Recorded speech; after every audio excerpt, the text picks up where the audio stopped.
A brief, in the first place, I wanted to know what is Stasha in Tanzania working on before I go to the system. Asante.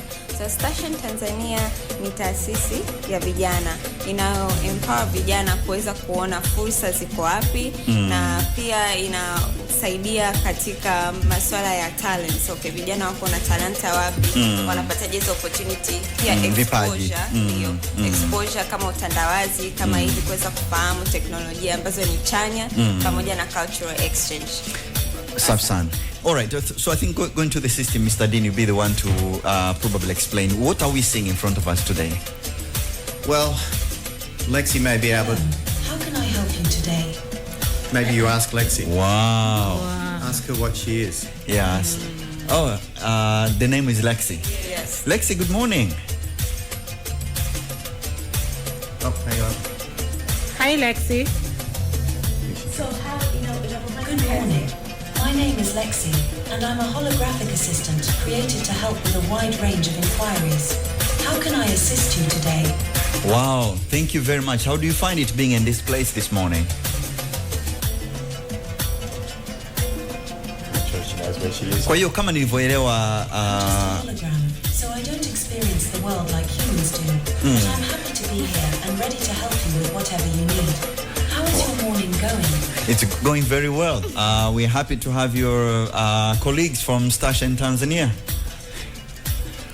Wow, Lea nafikiri tunaona hapa hii teknolojia mnaita hologram. It's always exciting to connect with people from different places. How are things going with the team from Station Tanzania? We are doing very well. Mr. Dim, I think, so technically we can have a conversation with your... we can. Yeah, can you explain now in simple terms, what are we looking at this morning? Lexi, can you go to sleep, please? I can't see if she heard me. I think she didn't hear you. Of course. Since you'd like me to go to sleep, I'll activate standby mode now. If you need anything later, just let me know, and I'll be here to assist. Take care. Thanks, Lexi. All right, 1 minute maybe before you proceed. Kwa wasikilizaji wetu ambao mnatuangalia, especially kama mnatuangalia YouTube, Crown Media Live, ndio unaweza ukafaidika kabisa, kwa sababu hapa katika ugeni ambao tumepata kutoka Station Tanzania, wameleta hapa studio teknolojia ambayo ni ya hologram. Kwa kimsingi hapa katika kioo ambacho tunakiangalia hapa tunaona sura ambayo mimi binafsi naona kama ni sura ya mwanamke ambaye iko kama 3D anazunguka, na unamuona katika kioo ambacho kiko clear kabisa, na unaweza ukazungumza naye ukamuuliza maswali na akakujibu. Ndio kitu ambacho tunakiona hapa kama ni sehemu yenu ya teknolojia. Kwa hiyo lakini Caesar, nilikuwa nataka niongezee hapo kwamba hii teknolojia inatumika kufundishia mashuleni na imeanza kutumika katika nchi kama Austria, nchi kama Netherlands, nchi kama Belgium, China pia. Kwa hiyo wao wanatumia AI katika kufundishia kufundishia wanafunzi mashuleni. Sawa kabisa. So and that's why I wanted for Mr. Dean to kind of briefly explain to us what are we looking at as far as this technology is concerned. All right, thank you, Caesar. So in brief, this unit is 3 components. There's a high-end computer, there's a holographic display unit, and then there's a proprietary artificial intelligence engine that manifests itself as this 3D hologram face that you can talk to and interface with. Wow, interesting. Why is this technology important? Okay, I'll give the short answer, Caesar. Yes. So I'm not sure of everyone in the room, but does anyone here not use AI? And I think we all would agree that AI has infiltrated our lives in all sorts of ways, from business to personal to government to workflow. In education, the impact of AI is critical. And so we need to develop tools where in education the AI is our assistant and does not replace our intelligence with artificial intelligence. Wow, and when you look at the level of technology and artificial intelligence, how relevant do you think this topic is to Tanzania in modern times? Well, I would put that question back on the users of AI in Tanzania and ask someone to show me who isn't using AI to improve their business, to change workflows, to get productivity efficiencies. The danger is giving too much to AI. And what are we giving up to AI? So, Mr. Dean, do you think this technology can transform the future of education in developing country like Tanzania? Yes, I think there's some key advantages of this type of technology. Number one, the two issues with AI are privacy and the balance of what information it provides. And these are global issues. So in Tanzania, the question of what is appropriate for the AI to be doing at what age level in education. Perfect. So just like I said, we have our colleague who is based in Zanzibar, Ramabi. Ramabi, nafikiri hapa umetuletea mfano wa hologram kama ambavyo unatuona. Kama utakuwa na swali pia unaweza ukapiga. Lea yupo hapa. Yako ya Kiswahili, lakini so far kwa sababu Mr. Dean amejibu mengi, nimuulize moja alafu baadaye tutauliza ya Kiswahili. Sawa kabisa. Yes, Mr. Dean. You hear me? Do you hear me? Yeah, we have our colleague who's based in Zanzibar. Go ahead, Rama. Go ahead, Rama. Do the use of AI tools in schools promote creativity, or do they encourage lessons in critical thinking, especially to the pupils? Yeah, that's a really good question. That depends on how the teacher structures the use of the AI. The teacher directs the classroom, and this is an assistant for the teacher. This particular AI tool enhances creativity because it does not do the work or the thinking for the student.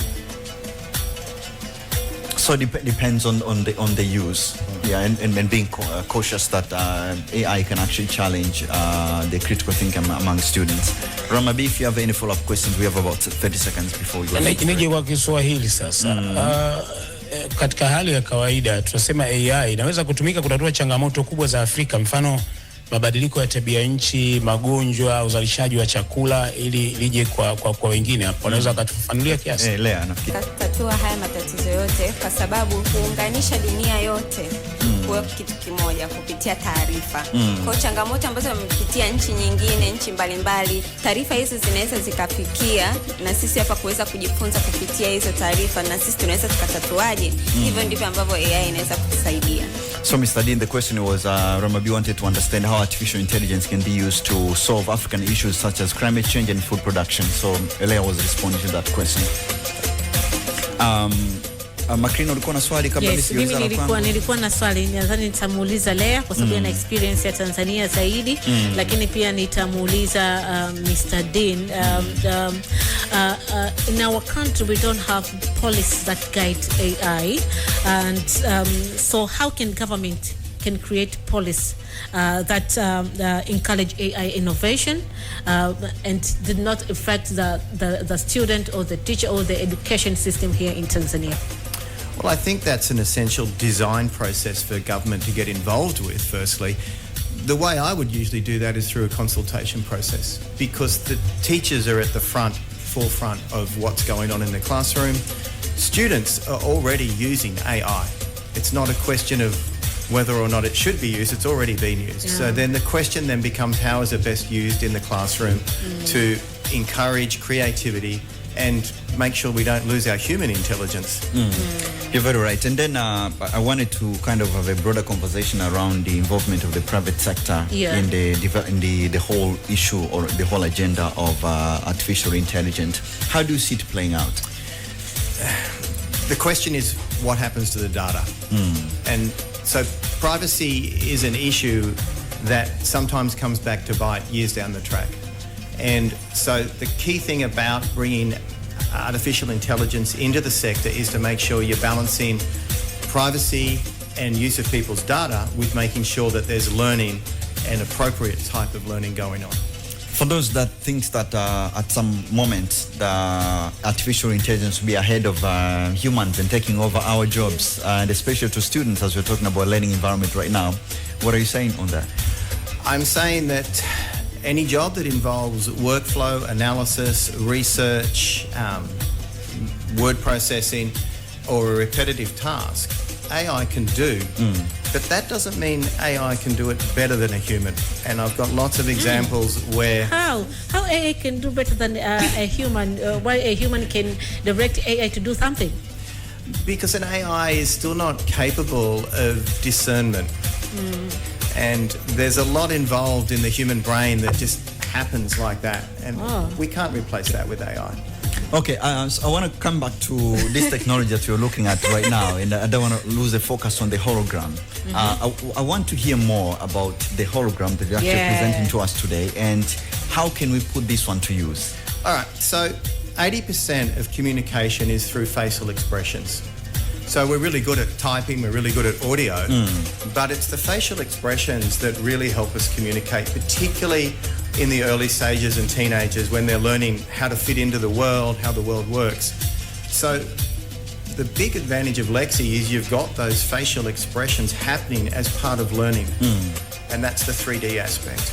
And Ramabi, mimi nilikuja wakati mnamuuliza yeye, nilikuwa natamani kusikia kwa uzoefu tena kwa kina Lea, kuna utofauti gani wa kiutendaji wakati wa Naro anaita AI ambayo inafanya kazi moja tu na artificial general intelligence kwa maana AGI, utofauti ukoje? AGI. Ramabi, naomba urudie swali lako waweze Lea aweze kulishika vizuri. Kuna utofauti gani wa kiutendaji kati ya Nero AI pamoja na artificial kwa maana AGI, artificial general intelligence? Hizi mbili zina utofauti gani? Okay, kwa maana unachoongelea ni kwamba ile artificial intelligence ambayo tumeizoea kawaida na ile artificial general intelligence. Sahihi. Yani ni hizi mbili kwa namna moja nyingine. Kuna ambayo inafanya kazi moja, kuna ile ambayo inafanya kazi zaidi ya moja. Mr. Dean, can you give us the difference between AI and AGI? I'm not familiar with the AGI term, but I can tell you the difference between artificial intelligence and artificial common sense, ACS. And so this is people that are working with AI can recognize when AI is getting it wrong. Okay. And the question then becomes, what happens if we can't tell the difference between when AI is correct and when AI is incorrect? So coming back to the hologram that we have today here, how can this fit into the learning environment in Tanzania? All right, so this is actually it's a problem that we are trying to solve. We don't know the answer to that question because we haven't put it in the classroom. The answer to that question is basically for teachers to play with it. It's a new tool, and we ask teachers to play with it so that they can answer that question. My view on the answer is that if there are students that would like some special attention because they're either ahead or behind, well, Lexi can actually manage them for an hour or two in a small group and talk through a lesson plan. Perfect. Yeah, and did you conduct any pilot in other countries outside Tanzania? So there's 107 Lexis in the Netherlands and Belgium. And so they've been there for about 2.5 years now. So each time a Lexi goes into a school, lesson plans are developed, and then the schools share all those lesson plans amongst the other Lexis. So there's quite a bit of content already being generated for schools. Sasa, quick question to Mr. Dean. Tanzania, we have a lot of issues in our education system. We have shortage of teachers, we have lack of infrastructure like books and other stuff. So how can hologram can solve that issues and problems? So any artificial intelligence correctly integrated into a school curriculum system can make teaching more efficient. The question is, how do you actually integrate that in a way that provides the maximum learning for students? And as a part of the follow-up questions on that one, so you come with innovations like Station Tanzania. What kind of changes in terms of policies and practicalities that you'd expect or you'd wish to communicate to bodies like the government to support your innovation and push it forward? I'd suggest a consultative process with teachers to ascertain what type of AI tools are best placed to help in the classroom. Because there's a lot of tools out there. The question is what's going to work in Tanzania. And the teachers are best positioned to answer that question. And why do you think the country like Tanzania that we should act now and not later? I've been here a while now, and I see Tanzania is very open to innovation and can move very fast, very nimble. And so that means it can test and experiment what's going to work best. A lot of other countries are held back by their unwillingness to move fast and that ability to test things and say, okay, this works, no, but this doesn't work. And I think Tanzania could do that very quickly. Nirudi kwa Lea, tukiwa tunamalizia wakati wote, baadaye tutataka tuone demo how hologram is doing within the class. So wewe ni mtazamo umekuwa ukifanya ukidili na vijana sana kwenye masuala ya artificial intelligence. Inawezekana sasa hivi vijana wanaona vitu vingi, lakini unadhani tunakwama wapi sasa sisi kama vijana wa Tanzania kufanya ubunifu kama huu ambao ungeweza kutatua matatizo yetu binafsi?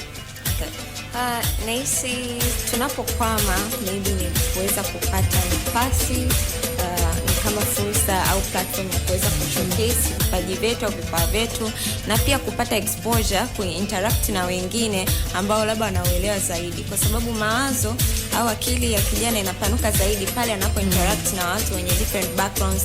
That's why ndivyo njia ambapo tunaweza kujifunza na kuweza kupanua uelewa wetu zaidi. Unadhani serikali inaweza kaongeza nguvu gani kubwa zaidi? Kwa sababu hapo ukiangalia sisi bado hatuna sera ya AI. Nilimuuliza pia Msaidizi wakati ule. Lakini unaona AI, matumizi ya AI yanakuwa kwa kasi zaidi kwenye kila sekta. Hii leo tumekuta kwenye sekta ya elimu. Unadhani ni wakati sahihi na mwafaka sasa wa Tanzania kuwa na sera na sheria maalum kabisa kuhusiana na AI? Ndio. Na mimi kwamba ni wakati mzuri wa serikali kusupport zaidi vijana ambao hasa hususan ambao wako interested kwenye masuala ya AI, kuwekea nguvu pia hata kwenye masuala ya budget wanapotoa. Na mimi kuna budget ambayo imetoka kwa ajili ya vijana. Hiyo kuna more support kwa wale ambao wanadili na masuala ya AI, kwa sababu ndipo future yetu inapoelekea kama dunia. Asante. Mlitaka kufanya demonstration ama we want Mr. to do the demonstration. How? Yeah, maybe a minute, maybe 1 Yes. minute, if you can do a demonstration for what you have today. Yep. So I can get Lexi to play like a 30-second animation. Perfect. Just go ahead. Yeah. You could have do that 30 now? seconds. Yes. Hello, how can I help you today? Hey Lexi, could you play the human heart animation, please?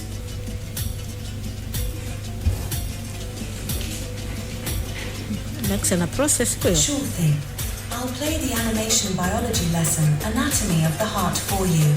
Enjoy.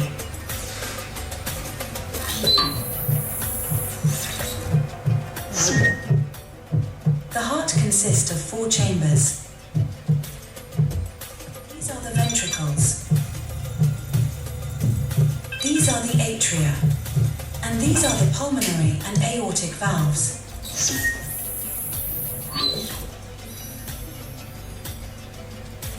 How did you like the heart animation? It was perfect, Lexi. Thank you.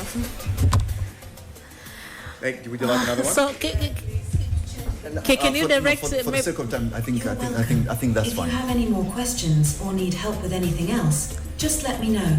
Sure, Lexi, you can go back to sleep now with your headphones, please. Asante sana Mr. Dina. Hao ni Station Tanzania ambao wameonyesha teknolojia kuona ambao mnatuangalia YouTube Crown Media Live. Hii ni teknolojia ya hologram.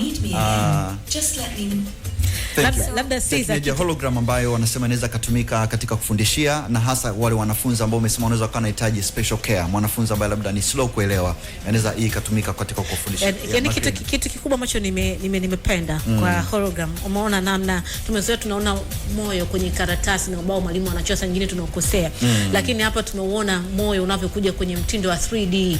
Unakuja unakuonyesha zile chambers za moyo zilivyo na unakuelezea taratibu.